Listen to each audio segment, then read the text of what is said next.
వెంటనే పార్లమెంటులో జిందాబాద్ నరేంద్ర మోడీ మోసం చేసిన నరేంద్ర మోడీ. రాష్ట్రంలో దేశంలో ఎక్కడ లేని విధంగా కులగణన చేపట్టి ఆ కులగణన ద్వారా బీసీల లెక్కలు తీసి ఆ తద్వారా వెంటనే బీసీల బిల్లును ప్రవేశపెట్టాలని రాష్ట్రపతి ఆమోదానికి పంపినటువంటి బిల్లును అడ్డుకుంటున్నటువంటి బీజేపీ వైఖరిని సిపిఎం ఖండిస్తుంది. ఆ రకంగానే చూసుకున్నట్టుంటే ఇతర రాష్ట్రాలలో కూడా ముస్లింలు మైనార్టీలు బీసీలలో భాగంగానే ఉన్నారు. మరి ఒక తెలంగాణకే ప్రత్యేకంగా లేరు. దీన్ని బీజేపీ గ్రహించవలసిన అవసరం ఉంది. ఒకటే ఇక్కడ ఉన్నటువంటి రాజకీయ పబ్బాలు గడుపుకోవడానికి రకరకాల పార్టీలు కూడా ఈ బీసీ విధానాన్ని అడ్డుకోవాలనేటువంటి ఆలోచనలో ఉన్నారు. దీన్ని తీవ్రంగా సిపిఎం పార్టీ ఖండిస్తుంది. అలాగే చూసుకున్నట్టుంటే ఆర్థికంగా కానీ రాజకీయంగా కానీ విద్యా ఉద్యోగ ప్రమోషన్లలో కూడా మనకు బీసీలకు చాలా తక్కువ పర్సంటేజ్ ఇస్తున్నారు. ఒకసారి చూసుకున్నట్లయితే బీజేపీ వచ్చిన తర్వాత అగ్రవర్ణాలకు ఈడబ్ల్యూఎస్ అని పెట్టి 10% రిజర్వేషన్ కల్పించింది. ఈ 10% ఏ పద్ధతిలో కల్పించింది సమాధానం చెప్పాల్సిన అవసరం ఉంది. వాళ్ళు ఉన్నది కనీసం 2% లేరు. జనాభాలో చూసుకున్నట్టుంటే వాళ్ళకు 10% అగ్రవర్ణాలకు 10% రిజర్వేషన్ కల్పించింది.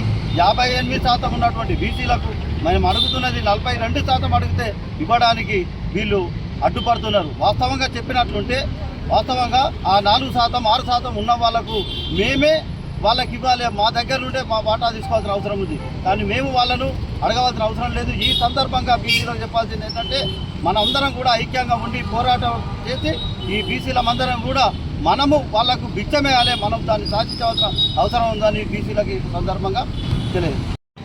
ముస్లింల పేరు చెప్పేసి మన బీసీలకు రాష్ట్ర ప్రభుత్వం ప్రవేశపెట్టినటువంటి 42% రిజర్వేషన్ని బీజేపీ అడ్డుకుంటుంది. దీన్ని సిపిఎం పార్టీ పూర్తిగా ఖండిస్తూ ఉంది.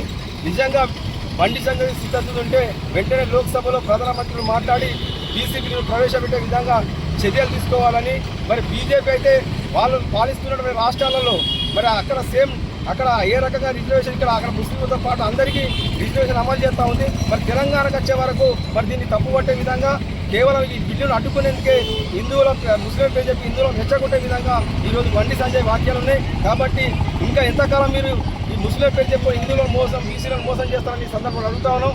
ఇక ముందు మీ ఆటోలు చెల్లవు.